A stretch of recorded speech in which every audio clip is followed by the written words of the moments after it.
Halo Sobat Manners, apa kabar nih? Kembali lagi dengan Manner News edisi Januari.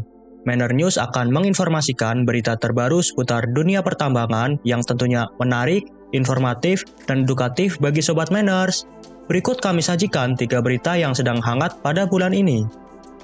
Berita pertama, pemerintah Indonesia hentikan sementara ekspor batubara.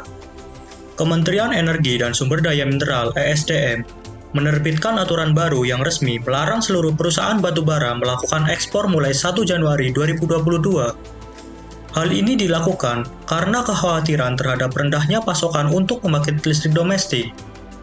Berdasarkan surat yang ditandatangani oleh Dirjen Mineral dan Batubara Ridwan Jamaluddin, pelarangan ekspor batubara ini akan berlaku hingga 31 Januari 2022.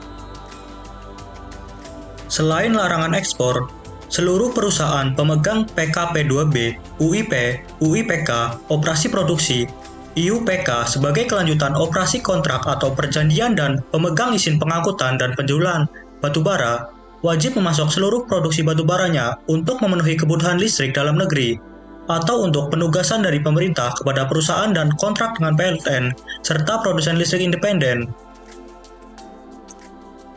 Dari surat yang ada, disebutkan bahwa jika perusahaan batubara sudah memiliki batubara di pelabuhan muat atau sudah dimuat di dalam kapal, Kementerian menginstruksikan agar segera dikirim ke pembangkit listrik milik PLN dan IPP. Keputusan ini merupakan jawaban dari kekhawatiran PLN terkait krisis pasokan batubara untuk PLTU PLN dan IPP. Dengan pelarangan ekspor selama 1 bulan ini, pasar batubara global bakal terganggu. Mengingat Indonesia merupakan pengekspor batubara thermal terbesar di dunia dengan jumlah ekspor sekitar 400 juta ton pada tahun 2020. Pelanggan terbesar di Indonesia adalah China, India, Jepang, dan Korea Selatan. Surat yang ditandatangani 31 Desember tersebut akan dievaluasi dan dikaji ulang berdasarkan realisasi stok batubara untuk pembangkit listrik PLN dan IPP. Berita kedua, pemerintah buka kembali ekspor batubara pada 12 Januari 2022. Pemerintah kembali membuka ekspor batubara mulai hari Rabu 12 Januari 2022. Ini berarti aturan larangan ekspor batubara resmi dicabut. Aturan larangan batubara tertuang dalam Keputusan Menteri SDM tentang pemenuhan kebutuhan batubara di dalam negeri alias DMO, Domestic Market Obligation. Menteri Koordinator Bidang Kemaritiman dan Investasi, Luhut Binsar Panjaitan, mengumumkan bahwa pembukaan ekspor batubara akan dilakukan secara bertahap. Pada Senin 10 Januari malam, proses pengapalan segera dilakukan oleh sejumlah perusahaan tambang. Alasan Pak Luhut membuka ekspor batubara yang ditutup sejak 1 Januari itu adalah pasokan untuk pembangkit listrik PT PLN Persero sudah mencapai 15-25 hari operasi ke depan. Pemerintah melanjutkan untuk menyelesaikan masalah pasokan untuk PLN dan IPP dengan meniadakan skema penjualan free on board FOB lalu menggantinya dengan skema cost in insurance and freight CIF. Jadi semua harus beli dari perusahaan. Sudah ada beberapa belas kapal yang diisi oleh batubara telah diverifikasi dan akan dilepas. Berita ketiga, pemerintah mencabut sejumlah 2078 izin tambang mineral dan batubara.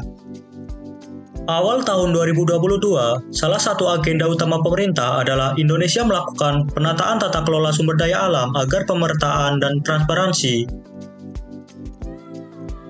Per 6 Januari 2022, pemerintah telah mencabut sejumlah 2078 izin perusahaan pertambangan mineral dan batubara dengan alasan tidak menyampaikan rencana kerja dan izin yang sudah bertahun-tahun telah diberikan tetapi tidak dikerjakan.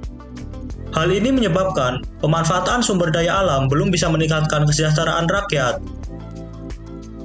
Ketua Bidang Kemaritiman, Pertanian, Kehutanan, dan Lingkungan Hidup, Badan Pengurus Pusat BPP, Himpunan Pengusaha Muda Indonesia (HIPMI), Robert Mudahartawan menyatakan, kebijakan pemerintah ini menunjukkan pemerintah fokus dalam melakukan penataan dalam pengelolaan sumber daya alam untuk kemajuan Indonesia ke depannya lewat pengelolaan dan transparansi yang adil. Perbaikan tata kelola dan penertiban izin ini merupakan bagian dari integral perbaikan tata kelola pemberian izin pertambangan dan kehutanan, serta perizinan yang lainnya. Pemerintah juga harus terus melakukan evaluasi, monitoring, serta izin yang ketat dalam memberikan kemudahan izin usaha yang transparan dan akuntabel. Selain itu, pemerintah juga mencabut 192 izin sektor kehutanan seluas 3.126.439 hektar. Izin-izin ini dicabut karena tidak aktif, tidak membuat rencana kerja, dan tidak diurus atau terlantar. Selain itu, untuk hak guna usaha perkebunan yang diurus oleh perusahaan yang memegang HGU seluas 34.448 hektar juga dicabut. Dari jumlah lahan tersebut, 25.128 hektar adalah milik 12 badan hukum. Sisanya 9.320 hektar merupakan bagian dari HGU yang terlantar milik 24 badan hukum. Kedepannya nanti, pemerintah harus lebih banyak membuka kesempatan yang seluas-luasnya bagi masyarakat untuk dapat melakukan pengelolaan terhadap sumber daya alam Indonesia dengan komitmen bukan hanya untuk menguntungkan diri sendiri atau kelompok tertentu, tetapi ikut dalam menyejahterakan rakyat dan menjaga kelestarian alam dengan kredibilitas dan kapasitas yang mumpuni.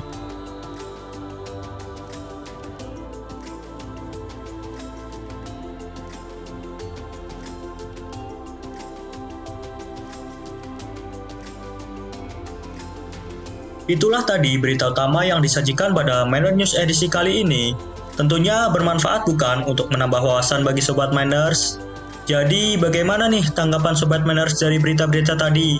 Cukup sekian Miner News edisi Januari, dan jangan lupa nantikan Miner News edisi selanjutnya.